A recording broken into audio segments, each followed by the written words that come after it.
네, 안녕하세요. 방금 소개받은 경북대학교 경제통상학부의 곽동철입니다. 반갑습니다.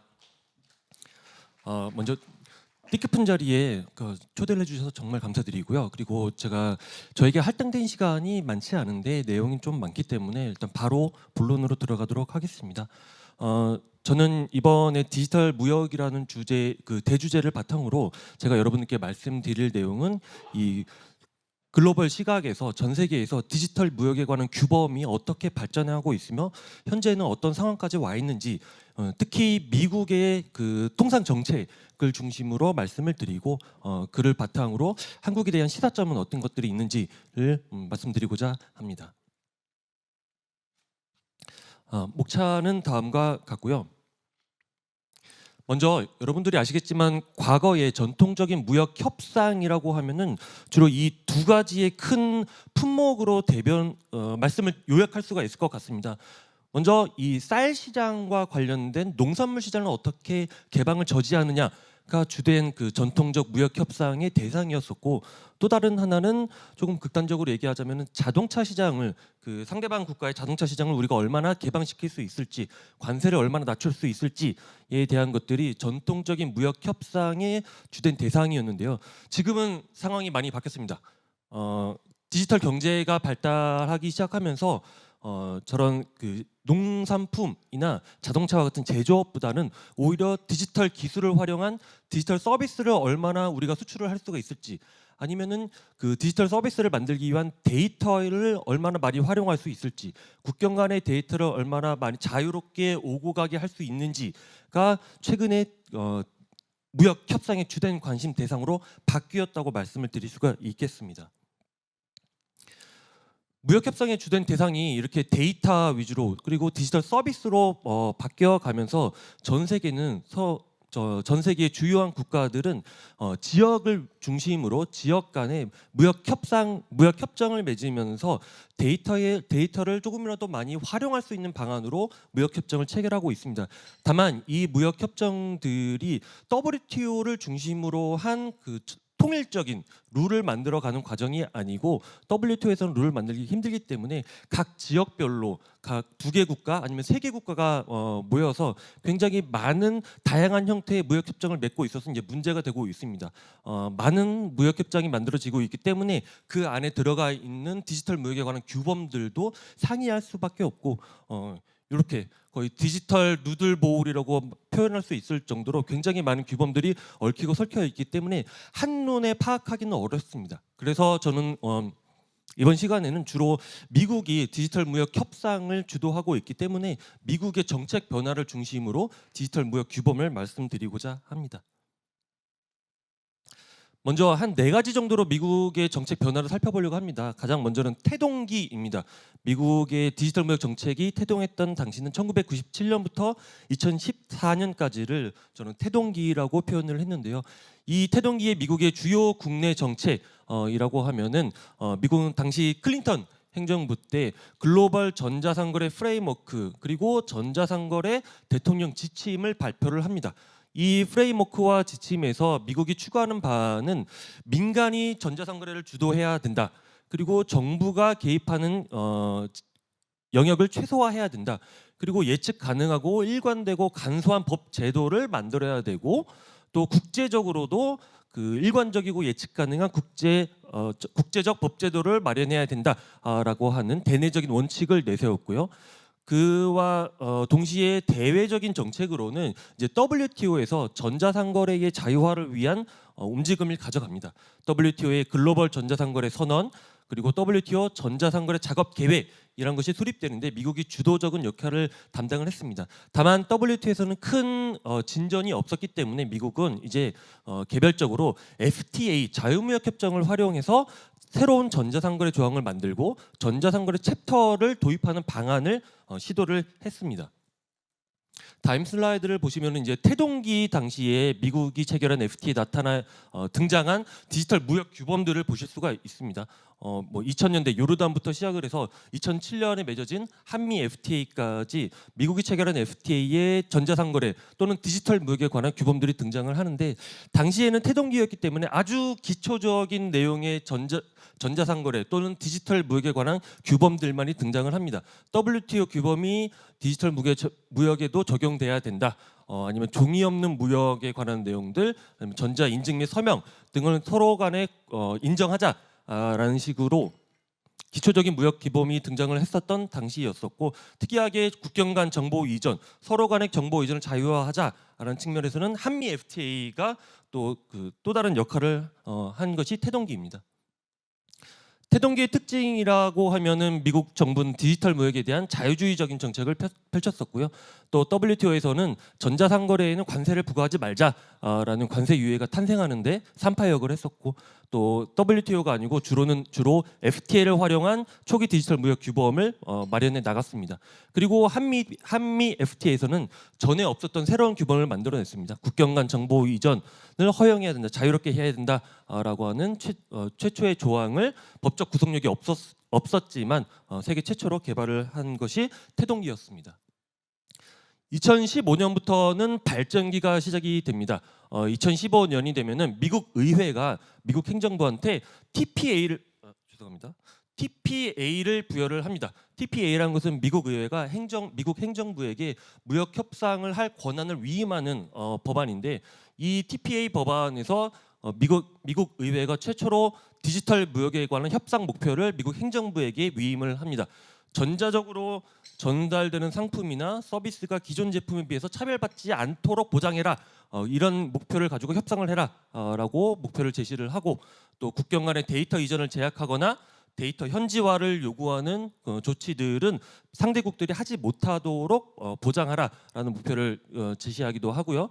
또 공공정책 목적을 위해서 규제가 도입될 수는 있겠지만, 그 규제가 덜 무역을 제한하고 또 비차별적이고 또 투명하게 실시되도록 보장하도록 협상을 하라라고 하는 목표를 내세웠습니다. 또한 2017년에는 이 국별무역 장벽 보고서 NT 보고서가 만들어지는데, NT 보고서는 기존에도 있었던 보고서이기는 하지만 미국 행정부가 발표하는 보고서인데, 이 2017년 NT 보고서에 최초로 디지털 무역 장벽 항목이 도입이 됩니다. 디지털 무역 장벽, 미국의 입장에서 무역 상대국의 디지털 무역 장벽이 어떤 것들인지를 구체적으로 지적하기 시작하는 것이죠.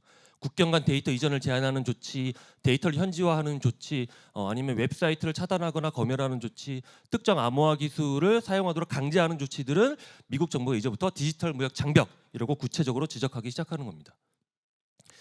대외적으로는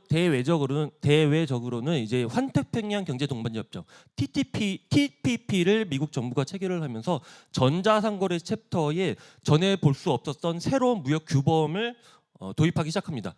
TPP는 이제 미국형 디지털 무역 협정의 원형이라고도 불릴 정도로 굉장히 파격적인 내용들을 담고 있었는데, 가장 중요한 것은 국경 간 정보 이전을 자유롭게 해야 된다라고 하는 조항이 법적 구속력 있는 규범으로 들어가기 시작을 했고요. 또 컴퓨팅 설비의 위치, 다른 말로는 데이터 현지화를 금지하는 조항이 법적 구속력 있는 형태로 최초로 들어가기 시작합니다. 또한 소스 코드를 강제적으로 공개하거나 강제적으로 이전시키는 조치를 금지한다라고 하는 소스 코드 조항이 TPP에서 도입이 됩니다. 이어서 TPP는 미국이 탈퇴하고 난 이후에도 CPTPP로 이름은 바꾸었지만 여전히 TPP에 들어있었던 전자상거래 조항들은 동일하게 CPTPP에도 유지가 되고요. 또한 나프타를 개정한 USMCA에서는 챕터 이름이 아예 디지털 트레이드라고 바뀝니다. 미국이 디지털 트레이드에 점점 더욱더 적극적으로 대응하고 있다는 것을 알 수가 있고, USMCA에서는 이제 소스 코드 조항이 있는데, 이 소스 코드 조항에는 소스 코드의 강제 공개나 강제 이전뿐만이 아니고 알고리즘에 대한 강제 공개, 강제 이전도 금지하는 조항이 추가가 되고요. 또 플랫폼과 관련된 양방향 컴퓨터 서비스 조항도 추가가 되고, 또 정부가 보유한 데이터를 개방하자라고 하는 식의 개방형 정부 데이터 조항도 포함이 됩니다. TPP와 USMCA에 나와 등장한 중요한 무역 규범들을 정리하자면 이렇게 되고, 앞에서는 볼 수 없었던 새로운 국경 간 정보 이전에 관한 조항이 의무화되었다는 점, 그리고 컴퓨팅 설비의 위치가 최초로 등장했다는 점, 그리고 소스 코드와 알고리즘에 관련돼서도 미국이 굉장히 자유주의적인 방식을 펼치고 있다는 점을 알 수가 있습니다. 발전기의 특징으로 보자면은 디지털 무역 장벽이라는 것을 미국이 더욱 구체화시켰고, 또 다른 무엇보다도 데이터를 중심으로 한 그 혁신적인 디지털 무역 규범이 FTA에서 의무 형태로 도입이 됐습니다. 또한 여러 가지 온라인 플랫폼 산업에 친화적인 무역 규범이 도입되었다는 점도 특징으로 볼 수가 있고, 하지만 이 시기의 무역 규범들은 이미 전통적인 FTA에 포함되어 있는 규정들이기 때문에 그 기존의 시장 개방을 약속하지 않은 개별 서비스 분야에서는 이 위에서 말씀드렸던 디지털 무역 규범이 적용되지 않는다는 특징도 있습니다. 2019년부터는 한층 더 진화가 됩니다. 대내적으로는 국별 무역 장벽 보고서를 통해 지속적으로 디지털 무역 장벽을 발굴해내고요. 또 대외적으로는 이제는 FTA 두 개 국가, 세 개 국가 간의 FTA가 아니고 한 90개 국가가 참여하는 WTO 차원에서 JSI 협상을 주도를 합니다.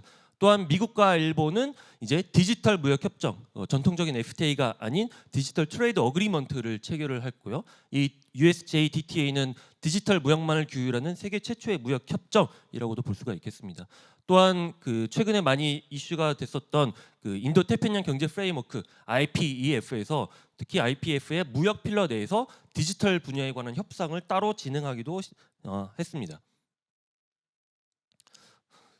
진화기의 주요 디지털 무역 규범, 미국이 주장한 주요 디지털 무역 규범은 JSI 협상, WTO에서 이루어졌던 JSI 협상에서는 미국은 기존에 본인들이 주장을 했었던 국경 간 자유로운 데이터 이전과 데이터 현지화를 금지하는 내용들, 그리고 소스 코드와 알고리즘의 강제 공개를 금지하는 내용들 위주로 그 협상 그 아젠다를 만들어냈었고요.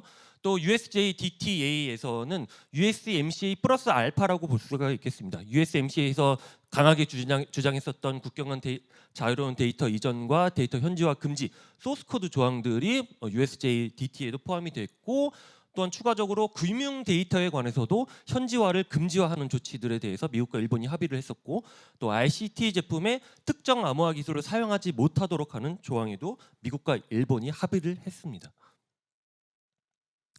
진화기의 특징이라고 한다면은 기존에 이루어졌던 것처럼 양자나 아니면 지역 간의 협상 차원을 넘어서 이제는 WTO 차원에서 90개국이 참여하는 복수국 간 협상을 미국이 사용하기 시작했다는 점을 볼 수가 있겠고요. 또 전통적인 FTA와는 전혀 상관이 없는 독립적인 디지털 무역 협정, 디지털 트레이드 어그리먼트를 체결하기 시작했다는 점을 들 수가 있겠습니다. 특히 미국과 일본이 체결한 미일 디지털 무역 협정은 FTA랑은 전혀 관련이 없는 독립적인 협정이기 때문에 기존 무역 협정에서 시장 개방을 약속하지 않은 분야에도 디지털 무역 규범이 적용된다라고 하는 중요한 특징을 볼 수도 있습니다. 2003년까지 이어졌던 그 미국의 그 진화기의 통상 정책은 2023년 10월이 되면서 급격한 방향 전환을 겪게 됩니다. 저는 이 내용을 전환기 또는 좀 극단적으로 쇠퇴기까지라도 표현을 했었는데요. 2023년 10월 24일에는 미국 정부가 한 가지 발표를 합니다. WTO JSI 협상에서 미국이 여태까지 주장했었던 국경 간 데이터 이전 조항과 컴퓨팅 설비의 위치 조항, 그리고 소스 코드 조항에 대한 이러한 조항들에 대해서 미국 정부가 더 이상 지지하지 않겠다라고 하는 충격적인 선언을 합니다. 저는 이 선언을 이제 12사 성명이라고 부르는데, 지금까지 미국 정부가 주장했던 내용들을 완전히 뒤엎는 내용들이 등장하게 되는 것이죠. 또한 IPF 디지털 무역 분야에서 진행되고 있었던 협상을 미국이 중단하고요. 또 WTO에서 JSI 전자상거래 협정이 2024년 올해 7월에 타결이 됐습니다. 하지만 이 협정에서 미국은 이 타결된 협정을 거부하는 초유의 그 사태가 발생을 했었고요. 이 전환기 또는 쇠퇴기의 미국의 대내 디지털 정책은 또한 큰 특징을 보이는데, 지금까지 국별 무역 장벽 보고서에서 외국의 디지털 무역 장벽을 미국 기업의 입장에서 하나하나 지적을 해 왔었는데 2024년 올해 4월에 발표된 국별 무역 장벽 보고서에서는 이러한 디지털 무역 장벽이 대폭적으로 축소되거나 심지어는 삭제되기까지 했습니다. 더 이상 미국 정부가 생각하기에는 EU나 중국이나 다른 국가들이 취하고 있는 디지털 무역을 제한하는 조치들이 디지털 무역 장벽이 아니고 오히려 그 나라의 정책적인 목적 달성 위해 필요한 조치일 수도 있겠다라는 시각으로 시각을 변화했다라고 볼 수 있겠습니다. 전환기 또는 쇠퇴기의 특징을 말씀을 드리자면은 일단 지금까지 미국 정부가 취해왔었던 전자상거래 또는 디지털 무역에 대해서 취해왔었던 자유주의적인 접근법이 굉장히 약화됐다고 볼 수가 있겠습니다. 또한 이 반경쟁적 관행을 명분으로 앞으로는 이 미국 국내에서 플랫폼 산업에 대한 국내 규제가 더 강화될 수도 있겠다라는 점을 볼 수도 있고요. 또한 지금까지는 미국의 무역 정책 또 디지털 무역 정책을 포함해서 무역 정책을 위반하는 과정에서는 통상 미국의 USTR이라고 하는 미국 무역 대표부의 역할이 굉장히 컸었는데 앞으로는 이 디지털 무역 정책 분야에서는 적어도 미국의 통상 당국이 아닌 미국의 경쟁 당국의 영향, 반독점을 다루는 경쟁 당국의 영향력이 증가했다라고 볼 수도 있을 것 같고요. 또한 미국의 12사 성명에 대해서는 의회와 행정부 간의 별다른 사전에 조율이 없었던 것 같고 그래서 이 의견의 대립이 아직도 있는 것 같고요. 또 바이든 행정부 내에서도 이 12사 성명에 대한 부처 간 견해 차이가 아직도 심하게 나타나고 있는 것으로 보입니다. 확실하게 정해진 정책이 아니고 언제 또 바뀔지 모르는 정책일 수 있다는 것이죠. 디지털 무역 분야에서 말씀드린 것처럼 미국 정부의 정책 방향이 지금까지는 자유무역을 줄기차게 주장해 왔었는데 앞으로는 어떻게 변해 갈지 전혀 갈피를 잡을 수 없는 지금까지 왔다라는 점을 특징으로 볼 수가 있겠습니다. 특히 트럼프가 당선되면서 트럼프 정부는 아무래도 바이든 정부와 비교해서 플랫폼 산업이나 테크 산업에 대해서는 또 다른 입장을 가질 것으로 보이기 때문에 이 12사 성명이 트럼프 정부에서는 또 바뀌지 않을까라는 불확실성이 크다고 볼 수가 있겠습니다. 기업의 입장에서는 규제 자체보다는 정부 정책의 불확실성이 오히려 더 큰 장애 요인이 될 수가 있겠죠. 이상을 바탕으로 이제 한국의 입장을 한번 좀 살펴보도록 하겠습니다. 과연 한국의 디지털 무역 정책에 어떤 시사점을 얻을 수 있는지.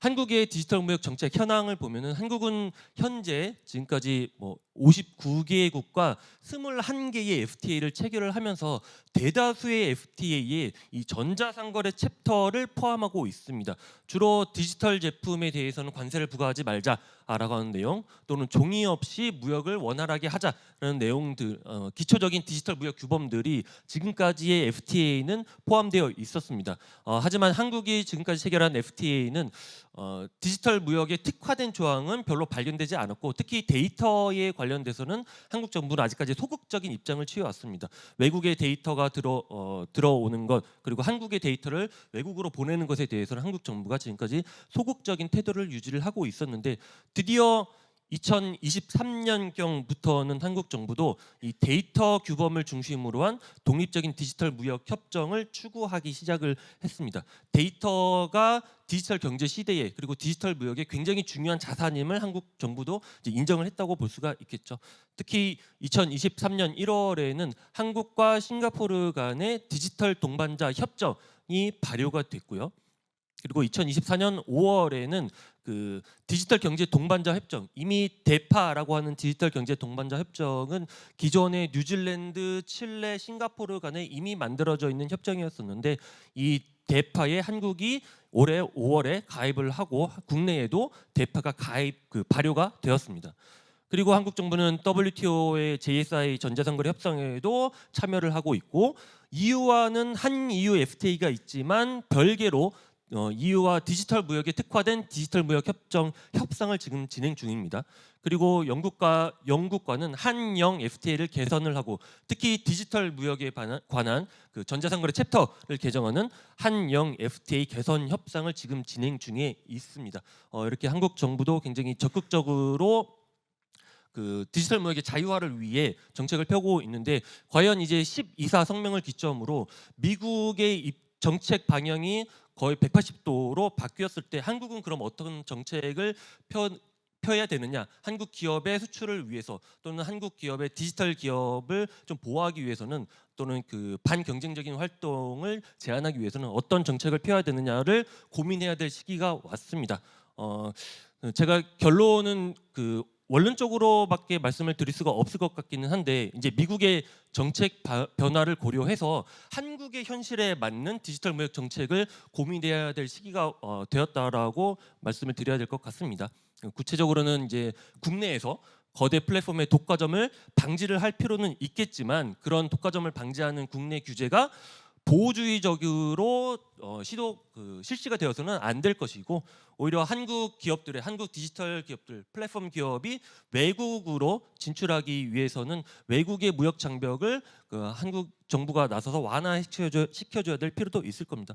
외국의 디지털 무역 장벽에는 적극적으로 한국 정부가 대응해야 된다라는 정도로 그 결론을 내리고자 합니다. 제가 준비한 발표는 여기까지였습니다. 감사합니다. 예, 곽동철 교수님 발표 너무 잘 들었고요. 예, 오늘 미국이 사실상 디지털 무역 규범이라는 것을 주도해가는 국가 중에 하나고 미국은 여태까지는 굉장히 교수님이 말씀하셨던 것처럼 데이터의 자유로운 이동이나 뭐 전자상거래 분야나 이제 전자부품에 대해서도 굉장히 자유주의적인 어떤 시각으로 미국이 디지털 규범을 이끌어가고 있다가 최근에는 굉장히 교수님의 워딩으로는 전환기, 세택이라고 표현할 수 있을 정도로 그 자유주의적인 시각에서 조금은 더 보호주의적인 시각으로 무역 규범을 바꿔나가고 있는 상황인 것 같고요. 그런 상황에서 우리가 어떻게 대응을 해야 될지, 우리의 무역 규범의 방향성이 어떻게 되어야 되고, 그리고 우리 디지털 기업들, 플랫폼 기업들은 어떤 전략을 취해야 할지에 대해서 좀 간단한 시사점을 잘 뽑아주신 것 같습니다. 제가 먼저 질문을 하나 드려도 될까요? 예, 오늘 저도 교수님 발표 굉장히 흥미롭게 잘 들었는데 저도 들으면서 이제 미국이 주도해서 바꿔나가는 이 디지털 무역 규범, 디지털 무역 장벽이라는 것이 과연 우리한테 어떤 영향을 미치게 될지, 우리가 좀 구체적으로 유념해야 될 부분들이 어떤 것들이 있을지 규범에 대해서 조금 더 디테일한 설명을 들었으면 좋겠다는 생각이 들었는데요. 예를 들면 이제 제조업 같은 경우는 그렇잖아요. 이제 미국에서도 제조업에 대해서도 굉장히 장벽을 치고 뭐 반도체나 이제 미국에서 선정한 몇 개의 기술에 대해서 미국에 와서 직접 공장을 짓고 안에서 생산을 해라. 뭐 이런 식의 시도도 있고, 근데 이게 사실 제조업과 서비스업에 있어서 어떤 규범의 방향성이나 미국의 정책의 방향성이 좀 비슷하게 갈 수 있다라는 생각이 들었어요. 그래서 예를 들어서 플랫폼 기업들이 그러니까 미국 같은 경우에는 이제 디지털 콘텐츠나 데이터가 국경을 이동해서 자유롭게 오고 가는 것에 대해서 전혀 아무런 제재가 없는 국가였다면 이제 디지털 콘텐츠에 대한 관세, 뭐 전자상거래를 통해서 이루어지는 거래 물품에 대한 관세 이런 것들이 부과될 가능성도 있어 보이고요. 데이터 현지화 조건이라는 것도 되게 까다로워질 수 있을 것 같고, 그리고 미국에서 예를 들어서 이게 이미 중국에 대해서 하고 있는 조치죠. 미국 내에서 우리 플랫폼 기업들이 사업을 하면서 그곳에서 이제 수집하게 된 데이터를 한국으로 전송하지 못하게 하는, 그리고 데이터 현지화 데이터를 반드시 그 미국 경내에 가두어두는 이런 여러 가지 조건들이 생겨날 수 있을 거라는 생각이 드는데, 좀 그런 부분들에 대해서 미국이 지금 채택하고 있는 규범이 어떤 것들이 있고 우리 기업들이 좀 디테일한 수준에서 유념하고 좀 주의해야 될 그런 조항들이 있다면은 거기에 대해서 설명을 좀 부탁드리겠습니다. 네. 굉장히 좋은 질문 해주셨는데 많은 질문이 포함되어 있는 것 같다는 생각도 들고, 주로 미국이 취하고 있는 제조업 분야, 공산품에서 취하고 있는 조치들은 보호주의적인 조치가 최근 많이 생겨나고 있고, 그 이유는 아무래도 미국의 자국 산업의 경쟁력이 떨어지기 때문일 텐데, 근데 디지털 분야는 조금 다른 것 같습니다. 아직까지도 미국이 전 세계 디지털 분야를 미국 기업들이 주도하고 있고, 여전히 미국의 디지털 테크 기업들의 경쟁력은 강한데, 미국이 12사 성명처럼 그 정책의 방향을 바꾼 이유는 그 자국의 테크 기업의 기술 경쟁력이 떨어져서라기보다는 오히려 너무 기술력이 강해지고 있어서 국내적으로 독점 문제가 발생하고 독점적 지위를 남용하는 문제점들이 발생하기 때문에 그런 국내적인 문제를 해결하기 위해서 정책 방향을 조금 바꾼 게 아닐까라는 생각이 들고요. 가장 중요한 이유일 것 같고 미국이 12사 성명을 발표했다고 해서 뭐 데이터를 꼭 현지화시키는 조치를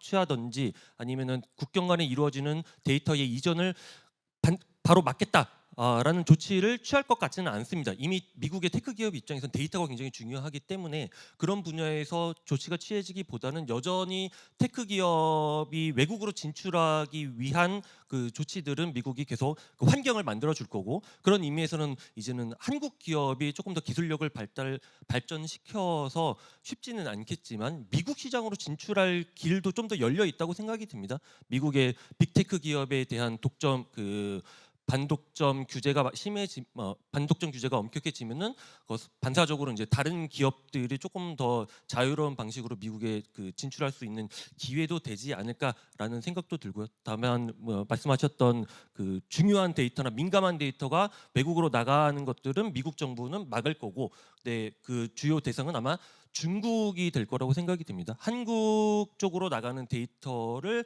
무조건 막는 조치는 미국이 취할 것 같지는 않고 그 국가 안보 차원에서 중국으로 넘어가는 데이터를 막는 조치를 조금 더 강하게 취하지 않을까라는 예상은 할 수 있을 것 같습니다.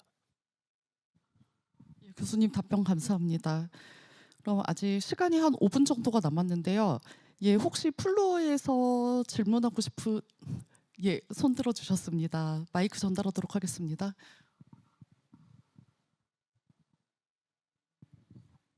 예, 산업부의 이창수입니다. 발표 잘 들었고요.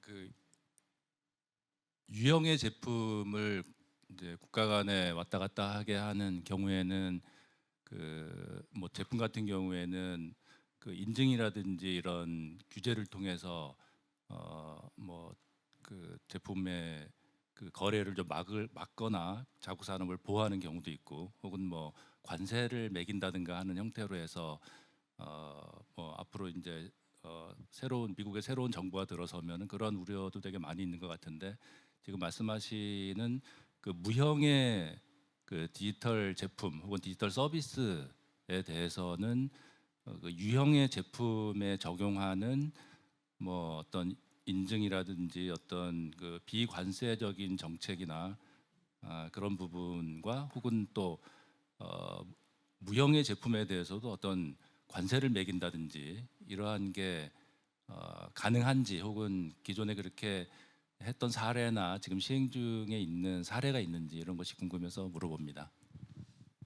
네, 그 관세라는 것이 기존의 그 상품에는 당연히 관세가 붙는 게 저희도 당연하게 생각을 했었고, 하지만 온라인에서 왔다 갔다 하는 디지털 콘텐츠에는 관세를 부과할 방법이 없다라고 국가들도 생각을 했었고, 또 관세를 부과하지 말자라고는 제가 보여드렸지만 WTO에서 합의가 있었는데 지금은 그 관념이 약간씩 변하는 것 같습니다. 특히 개도국을 대상으로 인도나 남아프리카 공화국을 중심으로 해서는 온라인상으로 왔다 갔다 하는 무형의 디지털 콘텐츠에도 관세를 부과할 필요가 있다. 그리고 관세를 부과해야 된다라고 하는 주장들이 조금씩 힘을 얻는 것 같고요. 기술적으로 어떻게 하겠다라는 것까지는 지금까지는 나오지는 않았지만 적어도 제도를 만들어 놓고 WTO에서 합의했던 그 관세 유예 선언이 만약에 종료가 된다면은 언제든지 디지털 제품, 디지털 콘텐츠에 관세를 부과할 그 제도를 지금 만들고 있는 국가가 특히 인도네시아가 그 무형의 디지털 제품에 대해서 HS 코드를 따로 새로 만들기도 했고, 또 그 기존에는 없었던 통관 절차를 따로 만들기도 했습니다. 그런 측면에서 보면은 개도국의 입장에서는 어떻게든 디지털 콘텐츠에 관세를 부과하고 싶어 하고, 또 관세를 부과하기 위한 법 제도적인 장치들을 지금 만들어가고 있다. 한국이 콘텐츠를 많이 수출하는 입장에서는 약간 우려가 되는 상황이기도 합니다. 이제 협상을 통해서 WTO나 양자간 FTA를 통해서 이런 개도국의 우려 사항들을 한국 정부가 이제 해결해야 될 필요는 있을 것 같습니다.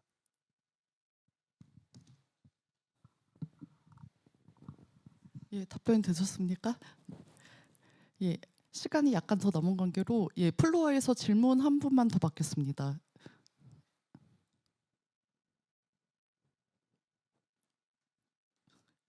예, 질문 없으십니까?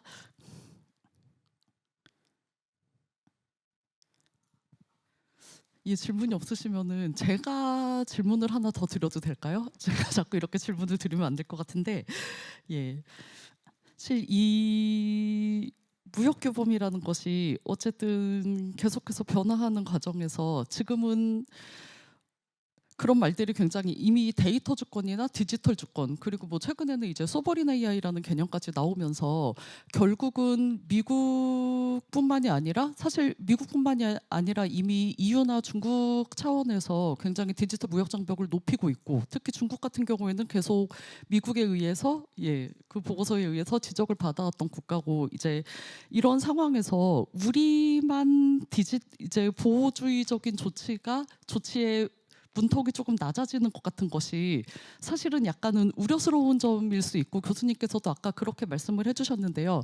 그렇다면 우리가 대내적으로 정책을 정비할 때 과연 어떤 방향으로 지금 정책 기조를 잡아야 할지를 좀 고민을 해볼 시기인 것 같아요.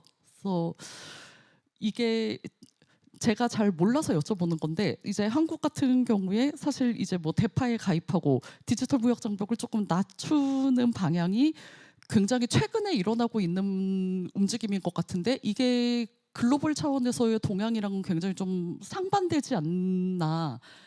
그렇다면 이 정책 기조를 어떤 식으로 조금 틀어야지 우리에게 도움이 되는 규범들을 좀 만들어 나갈 수 있을지에 대해서 간단하게 한 말씀만 부탁드리겠습니다.